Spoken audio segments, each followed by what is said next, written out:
الحج من أعظم الشعائر التي تجمع المسلمين من كل أنحاء العالم في بيت الله الحرام، ومع ذلك هناك قصص تجعل القلوب ترتعد من خشية الله وعواقب التكبر والتطاول عليه.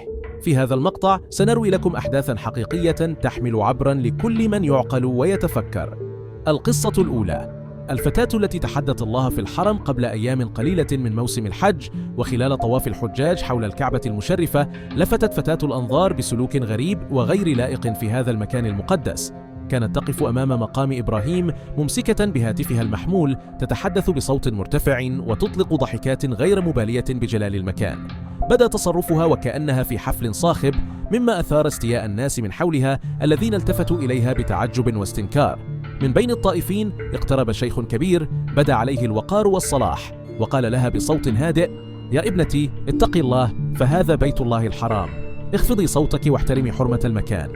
لكن الفتاة بدلا من أن تبدي الاحترام أو الاعتذار زادت من وقاحتها وقالت بسخرية: ماذا يمكن أن يفعل الله لي؟ هل سيرسل ملك الموت الآن؟ رد عليها الشيخ بحزن: ماذا ستقولين لربك إن قبض روحك الآن؟ وكيف ستواجهين خالقك وأنت على هذه الحال؟ وهنا بلغ تجبر الفتاة ذروته، فردت بتحد: إن جاء ملك الموت الآن سأنتظره عند البوابة 9. تركها الشيخ متعجبا من جرأتها، ومضى يكمل طوافه وهو يدعو لها بالهداية. وبعد فترة قصيرة سمع صوت صراخ واستغاثة بالقرب من البوابة 9. هرع الجميع إلى المكان ليجدوا فتاة ملقاة على الأرض وقد فارقت الحياة. اقترب الشيخ، وعندما كشف عن وجهها صدم عندما رأى أنها الفتاة نفسها.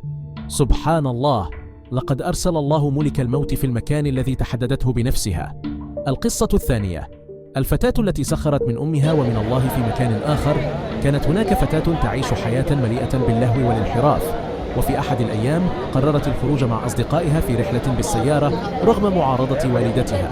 قالت لها أمها والقلق يملأ قلبها: يا ابنتي، إن كنت مصرة على الخروج فأسأل الله أن يحفظك. لكن الفتاة ردت بسخرية: لا أحتاج إلى إلهك هذا، وإن أراد أن يرافقنا فليجلس في صندوق السيارة.